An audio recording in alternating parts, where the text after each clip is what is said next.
At narecover na ng pamahalaan ang tagong yaman ng dating Pangulong Ferdinand Marcos sa ibang bansa. Kabilang dito ang 1.3 billion pesos mula sa bank account ng dating Pangulo sa Swiss Bank. Ang detalye sa ulat ni Sam Ramirez live via phone patch. Sam, magandang hapon sa iyo.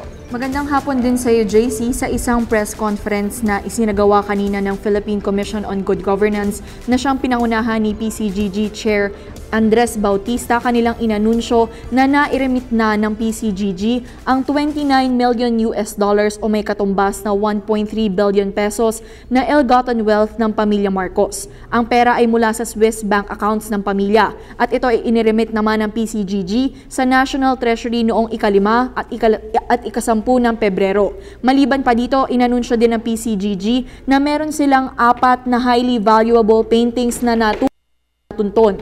3 dito ay nasa kustodiya ng isang korte sa New York City. Ang isa naman ay naibenta sa isang auction. Ayon sa PCGG ay patuloy ang kanilang pagsisikap at pagsasagawa ng mga legal measures upang makuha at mabawi ang mga nasabing paintings. Para sa Telebisyon ng Bayan, Sam Ramirez.